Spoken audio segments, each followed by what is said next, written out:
Yo sé que os gusta mucho, especialmente a los seguidores del Fútbol Club Barcelona como arquitecto, y voy a volver a hablar del Camp Nou, pero no del Espai Barça, que ya sé que estabais esperando algo de Carnasa, sino del antiguo Camp Nou y concretamente un misterio que para mí está sin resolver. Para mí, y que tampoco he visto ningún canal de YouTube, tampoco he visto ninguna información del propio Fútbol Club Barcelona y evidentemente en ningún medio de comunicación, porque esto de la rigurosidad no interesa. Y es simplemente por qué, si la primera y segunda gradería, que fueron las edificadas por Mitjans en 1957, proyecto de 1954, por qué están catalogadas y por qué un elemento arquitectónico del Camp Nou que fue derribado y que pertenecía a esas dos graderías y que no tuvo piedad de la piqueta. Comprobar que no te falten ni las patatas, menuda chapuza. Y ahí es imposible guardar la distancia de seguridad. Ese sexto sentido se termina cultivando. 36.500 células de habitabilidad al año.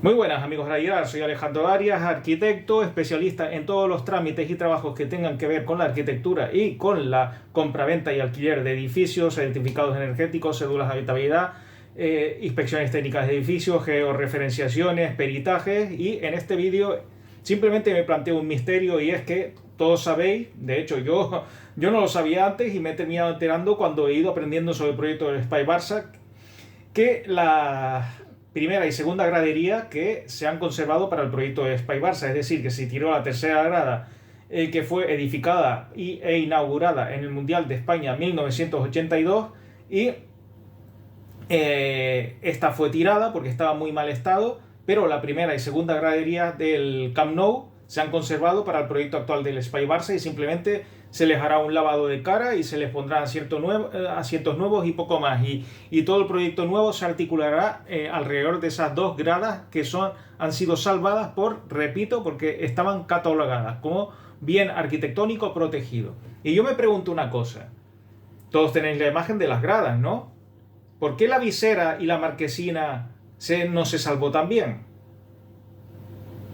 Una pregunta que lanzo al aire y que espero que alguien me sepa responder. Porque el tema de las catalogaciones para mí todavía sigue siendo un misterio. Yo tengo en la cabeza todavía por qué un edificio como la Pagoda de Miguel Fisac en Madrid no estaba catalogado, o sí está catalogado, no lo sé, y pasó la piqueta por en medio, cuando era un edificio, a mi entender, bastante más espectacular que el Camp Nou, pero bueno, es un edificio a otra escala.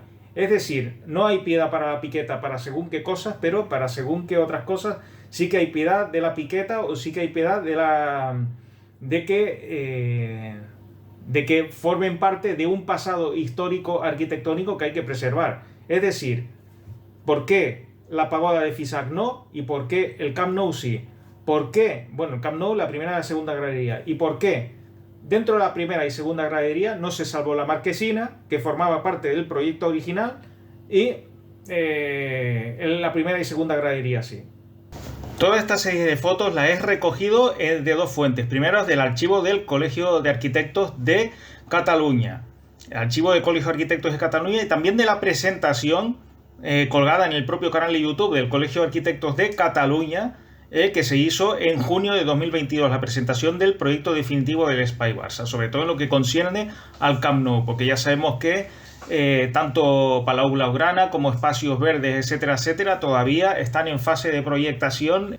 Y aquí vemos la marquesina en cuestión, la pequeña gradita esta que está encima de la segunda grada, y la marquesina, que es todo un elemento absolutamente esencial para entender el Camp Nou en su época, y que no ha sido respetado. De hecho, se lo han cargado, y no hay trazas de este elemento arquitectónico tan bello y tan impresionante en el nuevo proyecto.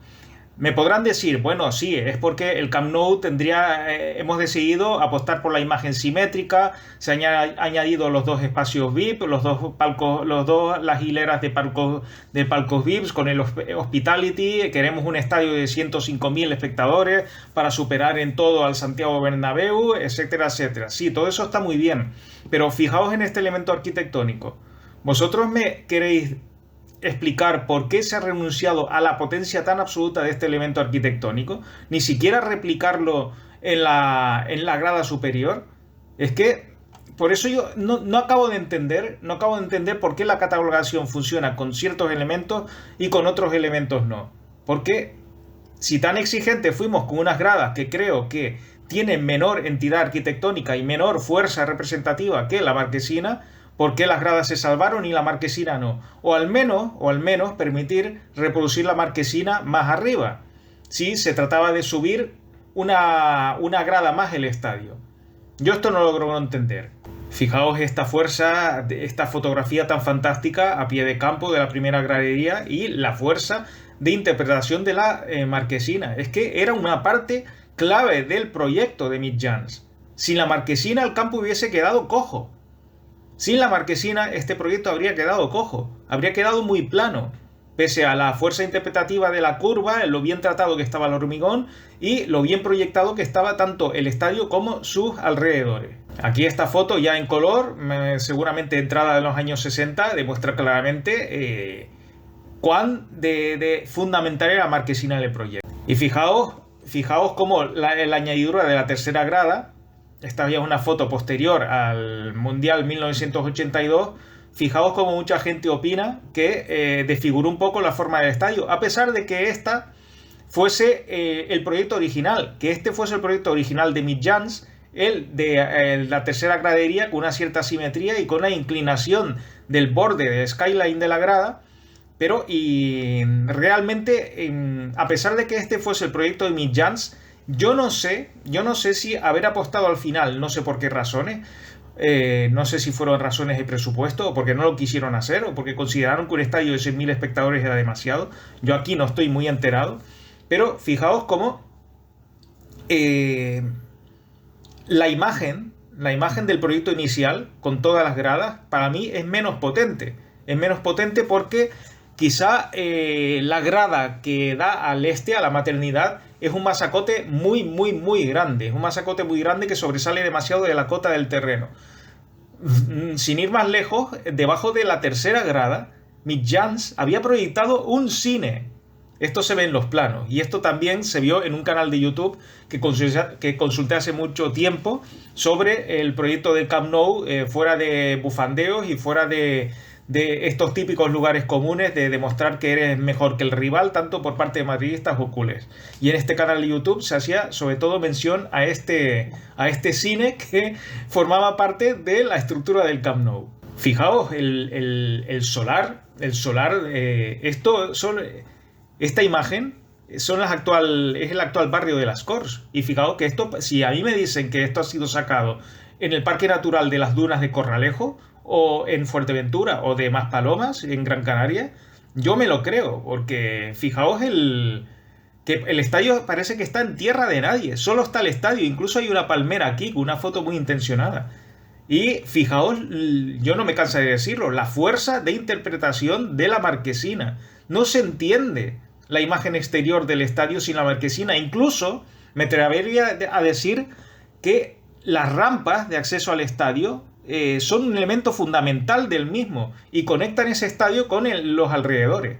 Aquí no me quiero olvidar de un cierto canal de YouTube que se dedicó a reaccionar a mis vídeos diciendo que poco menos que la imagen de los estadios en el exterior era la que tocaba y lo que importaba era lo que pasaba adentro. Muy señor mío, vaso de Joan Castells.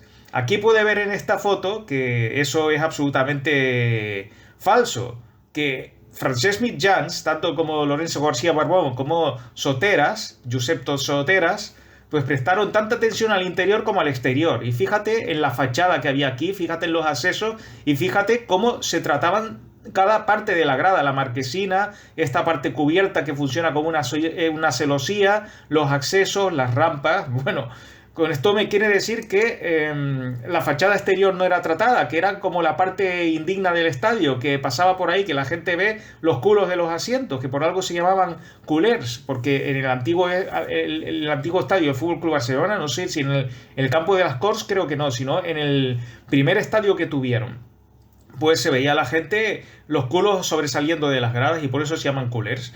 ¿A mí me quiere decir usted que esto no es una fachada tratada con intención? ¿Qué es lo que sobra?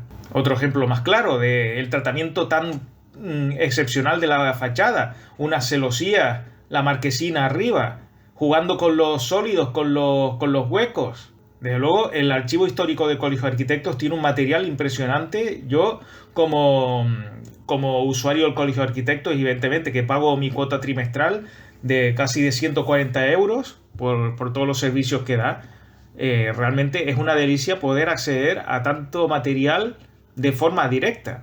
Y fijaos cómo aquí tenemos, sí, en este sentido sí que hay, mucha gente tiene la razón de que, bueno, el estadio al final, lo que se ve por fuera, pues es las gradas y no importa mucho la resultante del estadio por fuera porque lo que sucede está en el interior. Pero fijaos que hasta esto, que se ve el negativo de las gradas, pues tiene un cierto tratamiento intencionado con una especie de balcones, unas verandas. Se puede observar el exterior del estadio desde esta veranda.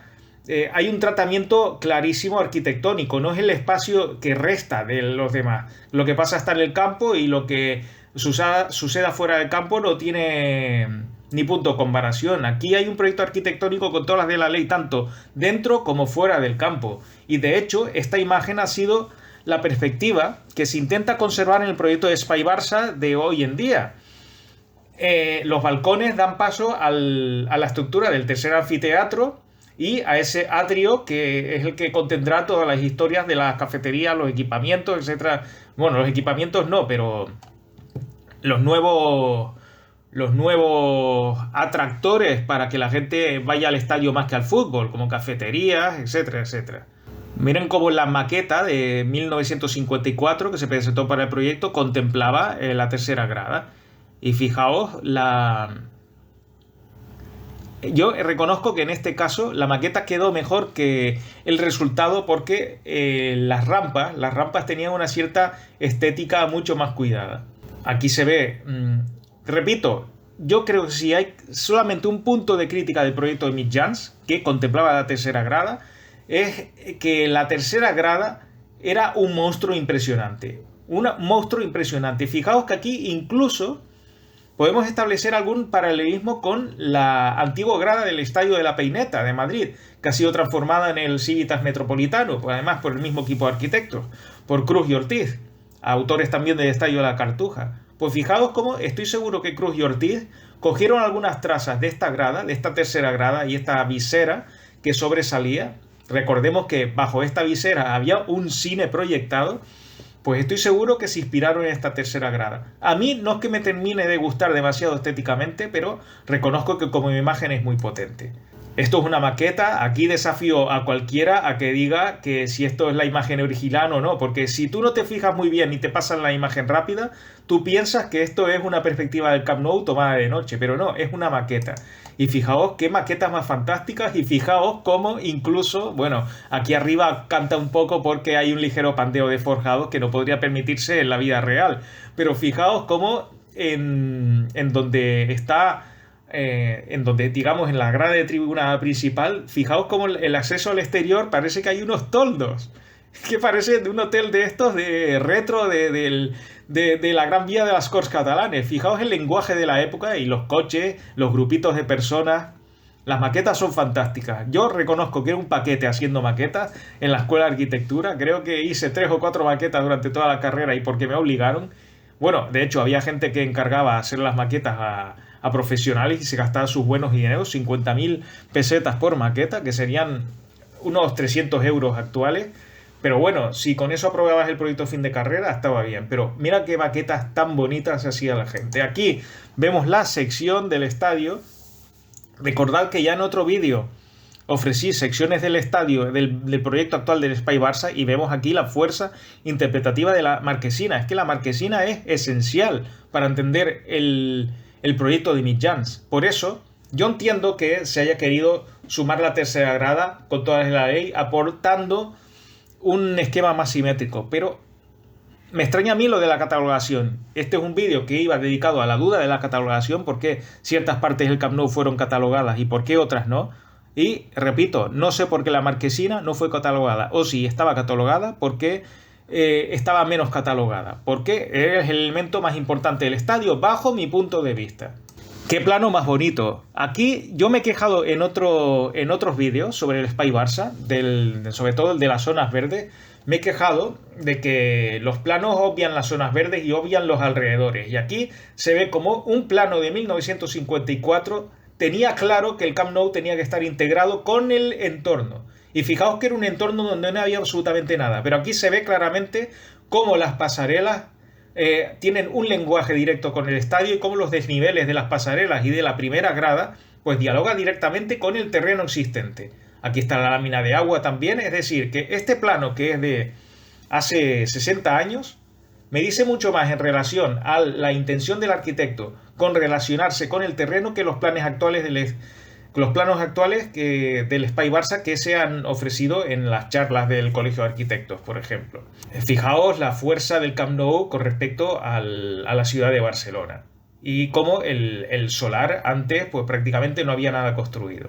Y aquí tenemos una imagen, la imagen final que demuestra cómo antes pues la gente no tenía problema en aparcar al lado del estadio. Recordemos que era años 60, que poca gente tenía coche y la gente que se lo podía permitir pues iba al estadio y aparcaba prácticamente debajo de la portería. Y fijaos qué poquito había edificado en el barrio de Las Corts, prácticamente solo un grupo de viviendas, la maternidad, unas casitas bajas por donde está la travesera de Las Corts, y es que ni siquiera el barrio de Las Corts estaba consolidado. Imaginaos el cambio brutal.